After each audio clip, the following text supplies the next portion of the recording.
ناظرین محترم، السلام علیکم ورحمۃ اللہ وبرکاتہ۔ کچھ بھائیوں کی طرف سے تہجد کے بارے میں پوچھا جا رہا ہے کہ تہجد کی نماز کا طریقہ کیا ہے، تہجد کی نماز میں کتنی رکعتیں ہیں، تہجد کی نماز کا وقت کیا ہے، کیا تہجد کی نماز کے لیے سونا ضروری ہے یا سونا ضروری نہیں ہے، دعا کیسے مانگیں، یہ ساری تفصیلات انشاءاللہ تبارک و تعالی آج آپ کو بتاؤں گا۔ آپ سے گزارش ہے کہ ویڈیو کو صحیح طور سے دیکھ کر کے اپنے مسائل کو سمجھنے کی کوشش کریں۔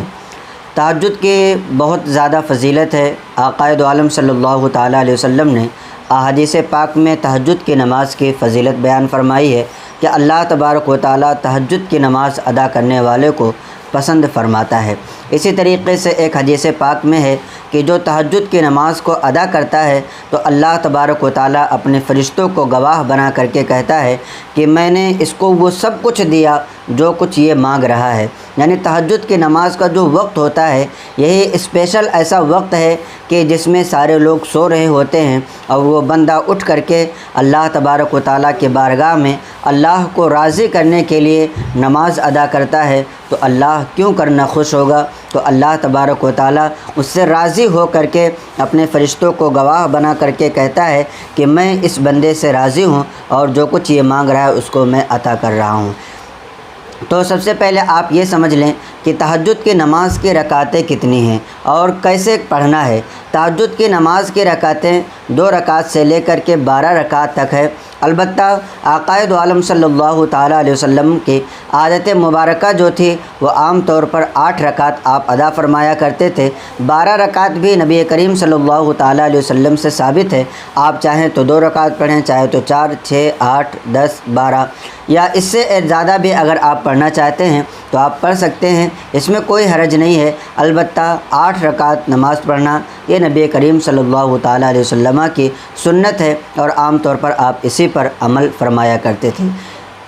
تہجد کی نماز کا وقت جو ہے یہ عشاء کی نماز کے بعد سے شروع ہوتا ہے اور طلوع فجر تک رہتا ہے۔ یعنی فجر کا وقت شروع ہونے سے پہلے تک تہجد کی نماز کا وقت رہتا ہے، اور میں نے بتایا کہ عشاء کی نماز کا وقت شروع ہونے سے لے کر رہتا ہے، تو یہ اول وقت ہے، اس میں پڑھنا اتنا افضل نہیں ہے جتنا رات کے آخری پہر میں پڑھنا افضل ہے۔ تہجد کا وقت جو افضل اور بہتر ہے وہ سحری کا وقت ہے۔ یعنی یہ سمجھ لیجئے کہ افطار سے سحری سے آدھا گھنٹہ پہلے یا 1 گھنٹہ پہلے اگر اس میں کوئی بندہ تہجد کی نماز ادا کرتا ہے تو اس کو بے حد ثواب ملے گا۔ اب رہی یہ بات کہ اس میں سونا ضروری ہے کہ نہیں ضروری ہے، کیا بغیر سوئے کوئی تہجد کی نماز پڑھنا چاہے تو پڑھ سکتا ہے یا نہیں پڑھ سکتا ہے۔ عام طور پر شہروں میں جیسے ممبئی وغیرہ میں دیکھا جاتا ہے کہ لوگ 1 بجے تک 2 بجے تک جاگتے رہتے ہیں، اور پھر کسی کی یہ خواہش ہوتی ہے کہ ابھی تو ہم جاگ رہے ہیں اور تہجد کی نماز کا وقت ہے تو تہجد کی نماز پڑھ لیا جائے۔ کیا ان کے لیے سونا ضروری ہوگا یا نہیں ہوگا؟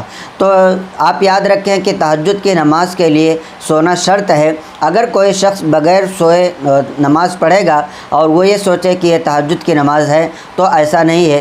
صلاۃ اللیل میں وہ ضرور شامل ہوں گی، یعنی رات کی نفل نمازوں میں وہ ضرور شامل ہوں گی، لیکن اس کو تہجد کا نام نہیں دیا جائے گا۔ آئیے ہم کتابوں کا حوالہ ملاحظہ کرتے ہیں کہ معالم التنزیل اور تفسیر بغوی میں ہے وَالتَّہَجُّدُ لَا يَكُونُ إِلَّا بَعْدَ النَّوْمِ، یعنی تہجد جو ہے یہ سونے کے بعد ہی پایا جائے گا۔ اسی طریقے سے حضور صدر الشریعہ علامہ مفتی محمد امجد علی اعظمی رحمۃ اللہ تعالی علیہ مصنف بہار شریعت فرماتے ہیں کہ نماز عشاء پڑھ کر سونے کے بعد جب اٹھے تو وہ تہجد کا وقت ہوتا ہے، اور یہ وقت جو ہے طلوع فجر تک رہتا ہے۔ فتاوی امجدیہ میں بھی اسی طریقے سے ہے، اور آپ کی کتاب بہار شریعت میں بھی یہی چیز موجود ہے کہ تہجد کی نماز کا وقت جو ہے یہ عشاء کے بعد سے شروع ہوتا ہے، لیکن اس میں سونا ضروری ہے، چاہے کوئی 5 منٹ سوئے، چاہے 10 منٹ سوئے یا 1 آدھ گھنٹہ سوئے۔ اب عشاء کی نماز کے بعد اگر سو گیا تو وہاں سے پھر وہ تہجد کی نماز پڑھ سکتا ہے۔ تو تہجد کی نماز 2 رکعت سے لے کر کے 12 رکعتیں ہیں۔ اب آپ نیت کس طریقے سے کریں گے اور تہجد کی نماز کیسے پڑھیں گے یہ چیز میں آپ کو بتا دیتا ہوں کہ تہجد کی نماز کی جو نیت ہے آپ اس طریقے سے کریں گے۔ نیت کی میں نے 2 رکعت نماز تہجد کی یا نیت کہ میں نے 2 رکعت نماز نفل واسطے اللہ تعالیٰ کے منہ میرا کعبہ شریف کی طرف اللہ اکبر۔ آپ اپنے دونوں ہاتھوں کو کانوں تک لے جائیں گے، ناف کے نیچے لا کر کے باندھ لیں گے۔ پڑھنے کا طریقہ وہی ہے جو عام طور پر آپ نفل نمازیں پڑھتے ہیں، اسی طریقے سے آپ کو پڑھنا ہے۔ یعنی نیت کرنے کے بعد آپ سب سے پہلے ثنا پڑھیں گے، تعوذ اور تسمیہ پڑھیں، سورہ فاتحہ کی تلاوت کریں، اس کے بعد کوئی سورت پڑھیں، پھر رکوع اور سجدہ کریں، دوسری رکعت کے لیے کھڑے ہو جائیں۔ دوسری رکعت پر کھڑے ہونے کے بعد آپ پھر سے سورہ فاتحہ کی تلاوت کریں، کسی ایک سورت کو ملائیں، اور اس کے بعد پھر آپ کو رکوع اور سجدہ کرنا ہے، قعدے پر بیٹھ جانا ہے، اس میں التحیات، درود ابراہیم اور دعائے معصورہ پڑھ کر کے سلام پھیر دینا ہے۔ تو یہی تہجد کی نماز کا طریقہ ہے جو عام طور پر آپ نفل نماز کو پڑھتے ہیں، اسی طریقے سے یہ بھی نماز ہے، اس میں کسی طرح کی کوئی چینجنگ اور کوئی بدلاؤ نہیں ہے۔ تو اگر آپ تہجد کی نماز پڑھتے ہیں تو آپ یقین جانیں کہ اللہ تبارک و تعالیٰ کا آپ کو قرب حاصل ہوگا اور آپ اللہ کے نیک اور محبوب بندے بنیں گے۔ تو جب بھی آپ کو وقت ملے، وقت میسر آئے، تو آپ تہجد کی نماز کو ضرور پڑھیں تاکہ اللہ تبارک و تعالیٰ کا قرب حاصل ہو۔ اگر آپ کے اور بھی مسائل ہوں تو آپ کمنٹ کریں، انشاءاللہ تبارک و تعالیٰ ان تمام سوالات کے جوابات جلد سے جلد دیے جائیں گے۔ السلام علیکم ورحمۃ اللہ وبرکاتہ۔